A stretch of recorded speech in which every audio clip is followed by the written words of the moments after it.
So the benefit is immediate for our customers. And so we've seen just a crazy upswell in adoption. We've gone from like 0 to 1 million users in a year, $0 in revenue to $10 million in 15 months.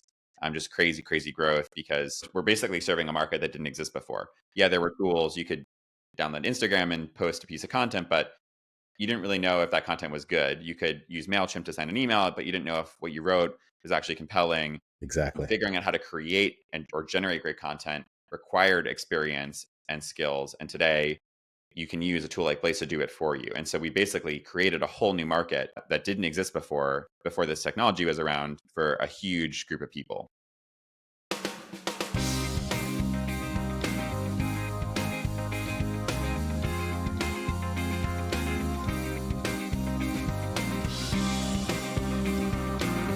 What's going on, Pizza Fam? Look, I appreciate each one of you for listening to this show, listening to this episode. Before we get back to it, I wanted to tell you about my favorite product right now, Todd's Curry Sauce. I met these guys at the Florida Restaurant Show, Pizza Tomorrow Summit, and I'm telling you, ever since I tried that sauce, I have been putting it on everything in the shop. Chicken wings, pizza, you've seen the pizzas, chicken sandwich, salad dressing, like we've been putting Todd's curry sauce on everything, and I'm here to give you a special deal, special offer. Go to their website, toddscurrysauce.com, use code Pizza King, and get 10% off your next order. I promise you, you only need to try it one time. It's going to be the best curry sauce you ever tasted in your life. You're going to start putting it on all kinds of stuff in your shop, even at home. I got a bottle in the pantry here at the house. I got a bottle at the shop. Elliot, Todd, I need another bottle because I'm putting it everywhere. I'm putting it on everything. So go check it out. Use code Pizza King and get 10% off your next order. Peace. Let's get back to it. All right, there we go. All right, Pizza family. We are back with another great episode. I have Adam Nathan, co-founder and CEO of Blaze AI. Blaze is the #1 marketing AI tool, which I just learned, #1 marketing AI tool for entrepreneurs, especially solopreneurs like content creators and folks like me who are podcasters and things like that. So Adam, thank you for joining us. Please give yourself any background you'd like to give us and say hi to the pizza community. Well, thanks for having me, Tyrell. It's a pleasure to be here. Yeah, we built Blaze for folks like my parents who run a small business who have to produce great marketing to grow sales and revenue, but don't have the time or the skills or the money to do so. And Blaze is basically like the most effective marketer you've ever had on your team. For $49 a month, it produces social media content, blogs, and SEO tools, newsletters, ads, websites, all in your brand voice and style. And on average, our customers who have been on the platform like 5 or 6 months have seen their revenue increase on average 300%. And often for pennies on the dollar compared to what it would cost them to do that with hiring an agency or a full-time marketer or spending nights and weekends to try and figure it out on their own. So yeah, we've grown super fast since we launched a year and a half ago, and it's just really exciting to see the impact on folks like you. Yeah. Thank you for that. How did you come up with the idea? And I know AI is kind of, the hot button right now, and we can no longer say it's the future. This is now. How did you decide to dive into that world? Yeah, so we had actually built a first product with our same team called Almanac, which was very, very different. It was a collaboration tool for remote teams. We served really large enterprises, 1,000, 10,000 person companies that were working across time zones and geographies. We helped them get work done without meetings. But to build that product, we built a document editor similar to Google Docs or Microsoft Word, which is really hard to build. Actually, the reason there's so few products in the kind of collaboration space is because they take 10 years and $50 million to build, and Wow. require really, yeah. So it's often it's a kind of dirty secret in startup land is that it's not as hard as building a rocket into outer space, but the next hardest thing is often building a document editor. And so we had built this really valuable and complicated piece of technology. And then when AI came along, we realized that the first real use cases around it were going to be generating copy, text, as well as things like images and videos. And so we had built kind of the foundation for that with our first product. And so then we were trying to figure out, okay, if we see this wave coming and we're on the right board, where do we position ourselves? And so we started talking to a lot of customers in the marketing space. And when we showed the concept for what became Blaze to big enterprises, like the customers we had for Almanac, the reaction was often like, oh, this is interesting and nice. And like, oh, I'm going to go talk to my security team and my legal team and see if we can get a pilot going. And like, we'll get back to you, probably like in a month.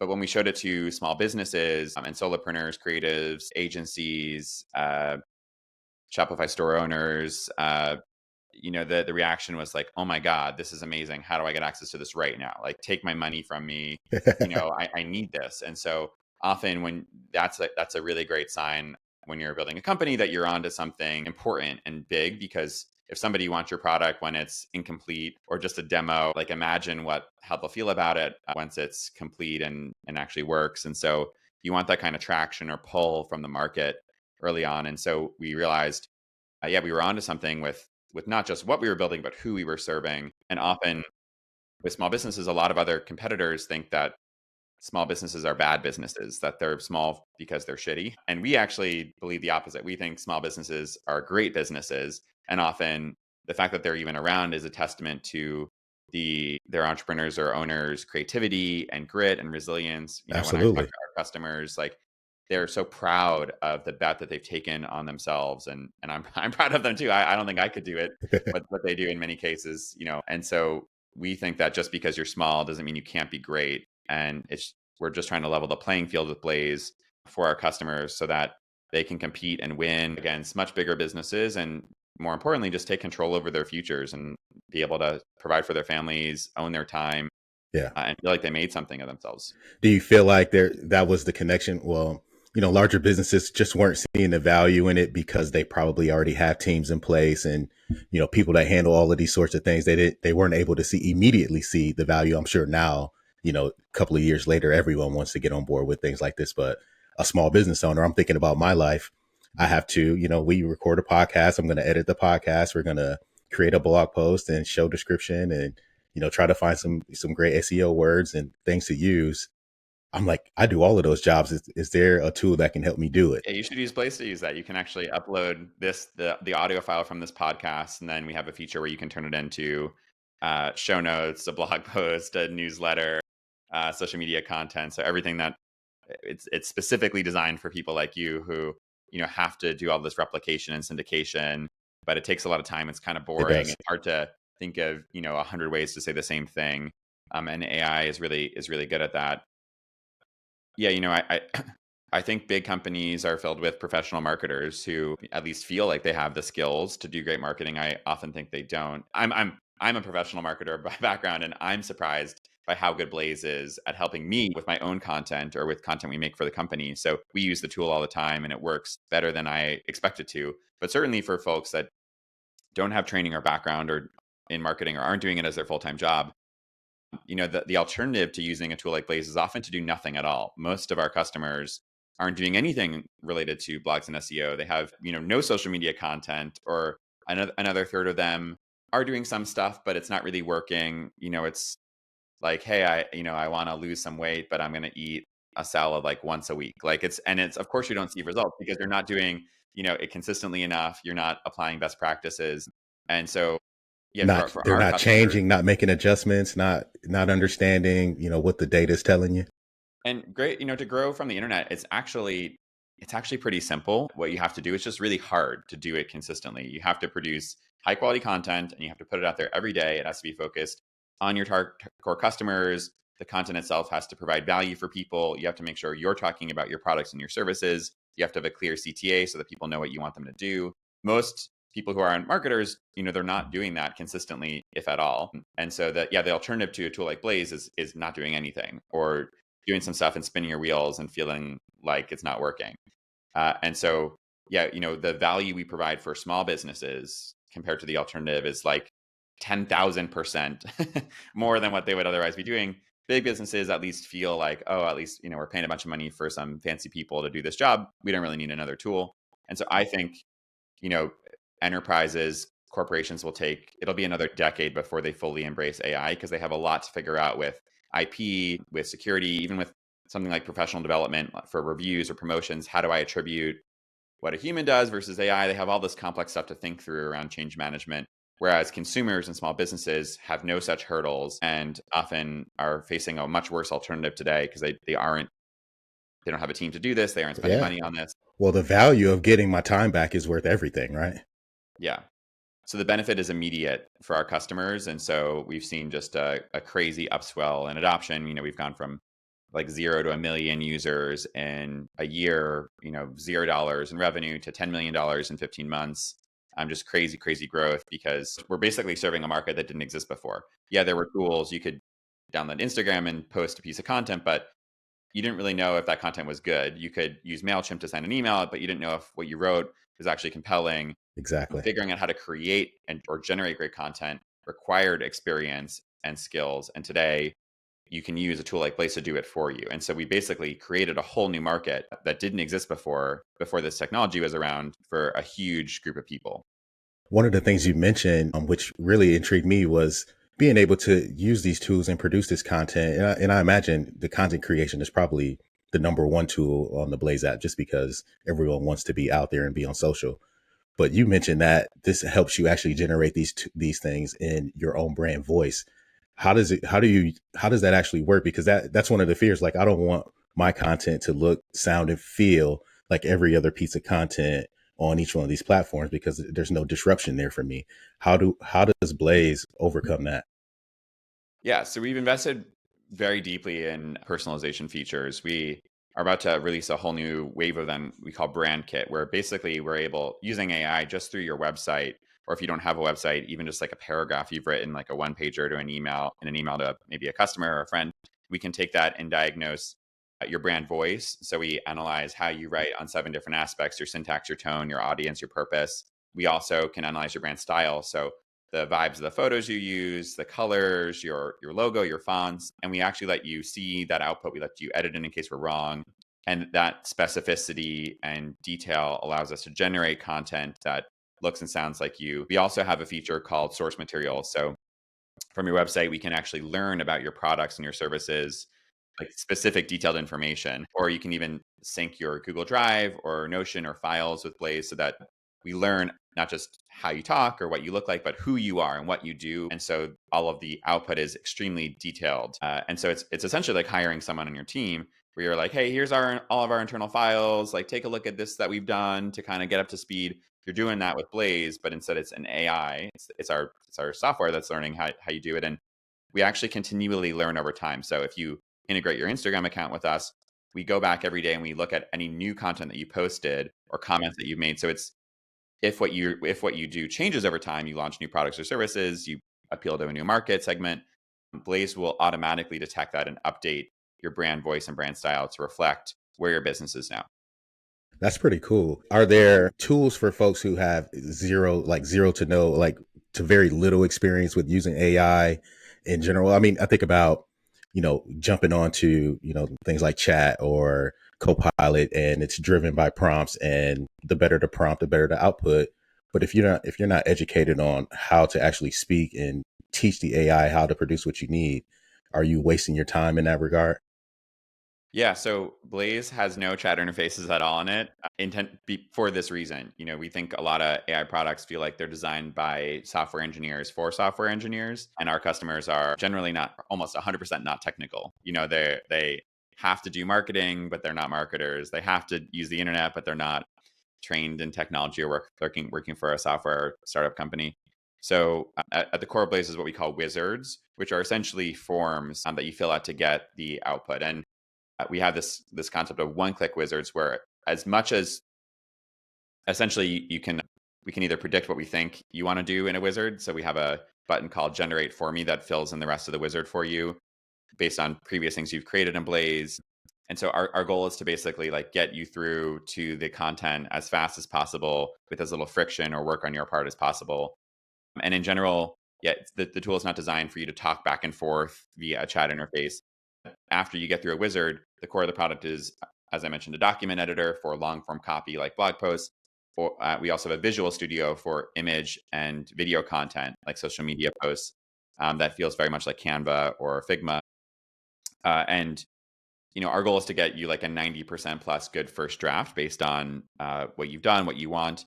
But we then have built these tools that allow you to edit it yourself. So we think great content is often a combination of AI and your creativity. And that extra 10% is really important to make sure it's exactly what you want to say to your customers or your market.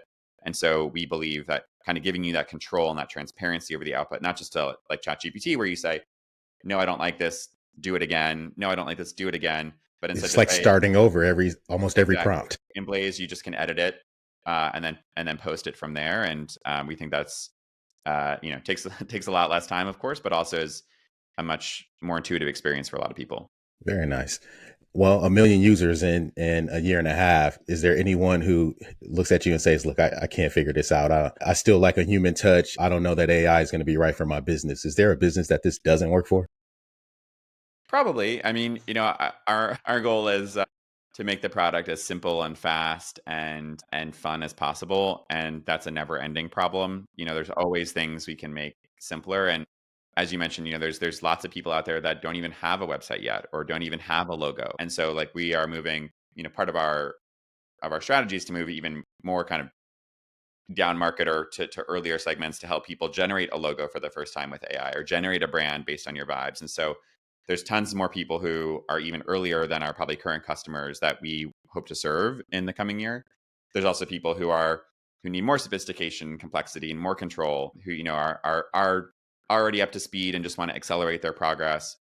So there's just the market we're serving is huge. There's 33 million small businesses in the United States. There's hundreds of millions of small businesses around the world. That's a lot of people It who are is. doing lots of different things. And so we want the product to work well for all of them. But, we I spend most of my days talking to customers, incorporating their feedback into our roadmap, making sure that what we're building is right for people. And, that it's not the things that we're working on. I think now we will always be working on. We will always be trying to produce high quality content for people. We'll always trying to be making the product as simple as possible. It's just a never ending process of kind of cranking the wheel again and again. And we get better every time. We learn something new every time. And then the goal is just to kind of move up the curve.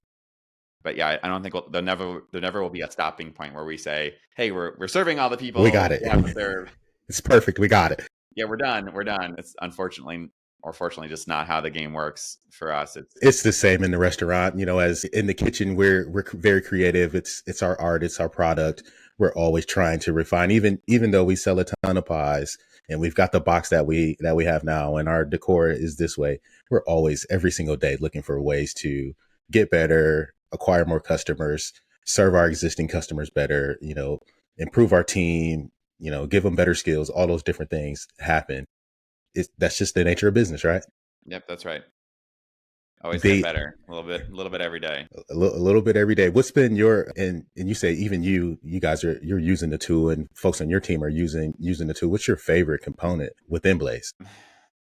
It's a great question. I mean, we use it a lot as a team, and so we have a feature called Share for Review, where when you share a document or a design, it actually kicks off this process where all of someone's comments on the work are linked to the review. They can give meta feedback saying they either approve it or they can send it back to you, and it keeps the review open. It's all tracked in like a to-do list for you in the product, and so I spend a lot of my days reviewing work from team members internally or giving, yeah, or asking them for feedback on stuff I'm doing. And it's just a really nice way to track stuff. I don't need to use my email or Slack to kind of go back and forth. And so the tool is really kind of all in one, and that it brings everything together in one workspace for you. And I just love how organized and transparent it makes collaboration for me. That's my favorite feature. It's, yeah, Is I'll that certainly. is that an evolution of your previous tool? I think you called it was Almanac, right? So productivity tool meets Yeah, yeah. learning model It's and content creation. That's awesome. 100%, but it's cool to see. We have a lot of marketing agencies that use our product. And they use they use this feature to share work with clients or customers, and it helps keep them organized. And so, yeah, it's definitely a lot of work at the end of the day. Even with AI, it's still human to human, and so I love being able to use Blaze even at our company for all sorts of work that we do internally. We don't we don't pay for Microsoft Word. We don't pay for a Google Drive. We use our tool to support our work, and it's great to be able to use our product every day and make sure that it works for us. Because if it works well for us, we know it'll work well for our customers as well. And you get much faster feedback when you use it within the team. Absolutely. I like that. So, and you as a founder, and we kind of get a little bit into your background, founder, the co-founder and CEO of your company now and previous companies, but you also came from a corporate world too. There are a lot of folks who are kind of on both sides of that in the restaurant business where, hey, I got a great job and I'm afraid to take that leap. How did you decide to leave? And I seen from the notes that you've worked in with companies like Apple and Lyft and even some time at the White House. How did you decide that, going into your own lane was going to be the right thing for you? It's a great question. I've done lots of things before starting a company, but there was a moment when I was actually the first day of my internship at Apple, where it just kind of clicked for me that I was meant to be a founder. I went to business school. I went to Harvard Business School without really knowing what I wanted to do after. Everyone does an internship between the two summers. Many folks go into consulting or investment banking or work at Fortune 50 companies. I had no idea what I wanted to do, so I applied to companies I thought had really great cultures that produced really amazing products. So I applied. I only applied to three companies. It was Apple, Nike, and Starbucks. Got offers at them. Went to Apple. Having never really even owned an iPhone, they had to send me one because I was an Android person. But I was on the iOS product marketing team. So we were the team that decided, what would be new in iOS every year. And the first day of my internship was the WWDC conference, which is when Apple announces new versions of iOS. And so I got to the Moscone Center here in San Francisco, and I was surprised to see like thousands of people waiting in line for this keynote at like 7 in the morning. And I had no idea that anyone even cared. And, people like ran into the ballroom to get seats at the front to listen. And after the keynote, everyone like, huddled outside over their computers to download the latest SDKs to try out the new features. And I remember watching this all happen on this very first day of my internship and thinking like, I want to build something that people are as excited to use as the stuff that Apple's putting out. Like I want to have this kind of impact on people around the world, and I want to build something that makes people's lives a little bit better every day. And so after that, it was just like a light bulb moment where I knew that's what I wanted to do, what I need to do, and I think my skills and strengths as a person align very well with being a founder. I'm pretty good, I think, at seeing around the corner into the future, correctly predicting what's going to happen. I can sell my ideas to people, investors, customers, employees. Very I have a important. lot of resilience and grit. I'm very mission oriented, and so the things that make me a great founder and CEO, I think, also make me a terrible middle manager inside a company. Like no one wants some random guy telling the CEO that he thinks he knows what to do better. And so it's, I think if I worked for too long in the corporate world, I'd eventually quit or maybe even get fired. And I think a lot of founders experience this where they're like, I'm what this career, this job is a career limiting move. Like if I stay here, I'm going to plateau. I'm Right. going to be really unhappy. Um, and yeah, I think about being a founder as like a calling or career. It's not just my job right now. It's something that I hope to do if I'm lucky for the next 30 or 40 years. No matter what happens with Blaze, I will definitely start something else in the future. I will keep doing this because I love it. It's the only thing I can do. It's the thing I wake up excited to do every morning. And I hope everyone feels that way about something in their life. Yeah. Whether I it's I being a would hope so. parent or a Yeah. hobby. But I love what I do. How do you, and I love that you told that story, and being able to identify quickly for yourself, like, hey, this is not where I'm going to thrive. How do you identify and nurture that in folks that are on your team? It sounds like you got a pretty big team, and you're, you know across the nation, actually, even with some international folks. How do you see that and nurture and pour into those folks and give them the best opportunity to be great? We actually have a very small team. We have 25 people right now, which is Wow. super thin for the amount of customers that we serve. And we are, I would say, very selective in who we hire at the company. We operate very differently than many other companies, not just that, yeah, we're small and distributed, but where it's the reason that works is because we have a very high performance culture. We move really fast. We have very high standards for quality. We really only care about results, what I call like performative work of giving status updates or scheduling meetings or talking. Like we don't care about what really matters to us at the end of the day is like, did you move your metric? Did you do the things you said you were going to do in your plan? So it's a show, don't tell culture. And that's not for everybody. There's a certain kind of person that loves that. And then even more than that, working at a startup is also not for everybody. Uh, there's a lot of risk here, a lot of ambiguity. And so it therefore requires a lot of ownership, a lot of personal drive. We always ask people if they want to make a bet on themselves because, where we are right now, it's, yeah, we're doing really well. We're growing really fast. But it's up to all of us every day to turn this into, a company that we are ultimately proud to work at, ultimately, like, something other people are like, oh wow, you were at Blaze early on. Like that doesn't just happen to you, to us. It happens because of us. Yes. And so we need people who want that for themselves and will work for that. And yeah, I think that's like a fraction of a percentage point of people. Yeah. So when we Total find those ownership in people, your role, right? That's, yeah. So owning the it culture and take it itself to is the next kind of level. the screening tool. Like I don't have to do anything extra for I think our team. I think the culture is a benefit because the right people here are like, oh my god, I've wanted a place like this for a long time. It's a high feedback culture. Some people get offended at feedback or get defensive and they don't want it. And that's fine, no judgment. But the right people for our company love feedback and they love being challenged to grow every day and they feel good at the end of the week, even though that week was tough. Every week is tough here. That there's some gratification I think we all get on our team for knowing that we're better professionals than we were. We learned something and we improved in our craft. Um, and so yeah, it's kind of a self-selecting environment where it's not meant for everybody. But I think at the same time, our average tenure here is like 4.5 years. Like the people we have on our team love working here. We love working with each other. Um, and so I don't have to do any extra convincing. I think Oh, I love it. it's kind of a, I love it. Growth and pain, right? Growth and pain go hand in hand. yep. You have to be the special person for that. Is that what? And you've also started a new project called Startup Library, Startup Tycoon, where you get to, through your newsletter, share insights and information on folks who are inspired by your story and want to do some of the same things. How does that? Can you tell us a little bit about it? I hope I didn't totally butcher what your mission is there, just with my No, no. I description. mean, it's more like this stuff.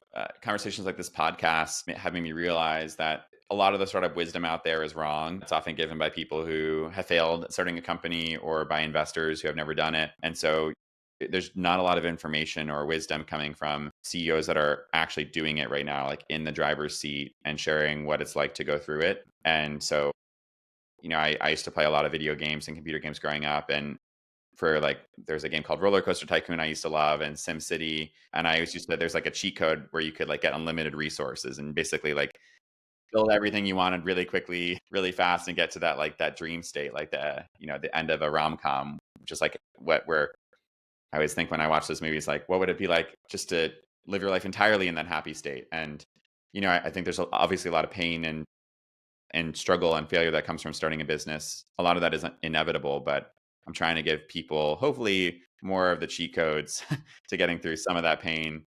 I always think no matter how much I tell people still need to fuck up and kind of get punched in the face and learn what it really means for themselves in their specific context. Like a lot of we were talking, I'm pretty into fitness and nutrition and like so much wisdom in the world is often really simple. Like it's not complicated to do this type of stuff, whether it's lose weight or build muscle or start a business. It's just really hard, but it's still simple. And so learning actually like the truism of the wisdom requires personal experience and failing and falling down and getting up again. But sometimes it also takes a bit more specificity from someone who's done it. And that's what I'm trying to do in the newsletter is give people some of the cheat codes so that they don't fall on their face the same way I did. They can make their own mistakes. I love it. I always tell folks, look, if you want to get into the pizza business, don't do it. Sometimes you got to tell the truth just to stop someone from making the mistake as well, right? 100%. Because a lot of folks thinks that, it looks very easy on Instagram and Facebook and Twitter to see folks, you see the end result, but you didn't really get, the opportunity to experience their pain because a lot of us don't show that. We've hidden that part of it or we've, selectively tried to forget it. So, I appreciate you doing that. And we try to do the same thing here on Pizza King Podcast, where we tell the truth behind what it's like to open and operate a pizza business or any type of business, thanks to, folks like you who come on and share their story. So I'm looking forward I've already subscribed and I'm looking forward to the newsletters that come out. Can you tell us where folks can subscribe to that? Yeah, well, it's startuptycoon.com, and then everything else is at blaze.ai. If you want to check out, we have a free trial, try out the product, see if it works for you, and yeah, feel free to DM me. Anyone who's listening, if you have questions or comments, happy to help out. directly. Yeah. Oh yeah. I'm gonna start Blaze right after this. I'm gonna run this whole episode, straight through the system and see, what we can produce from it. So, thanks again for building that and for joining us. What's next for you and for Blaze? Continuing to grow and support as many customers as we can. I think we have an opportunity to rewrite the rules of the economy and who gets to win in America and around the world. I think that the American dream has been a dream for too many people for too long, where it does still take a lot of power or money to get by in America. And I think with AI, we have the opportunity to make it so that all you do really need is creativity and grit and the courage to make a bet on yourself. And I see our customers doing that every day, and that's super gratifying. And I want to make sure that as many people as possible have access to that kind of opportunity. Very nice. All right. Last question. I know that you're into your health and fitness, but best pizza in the Bay.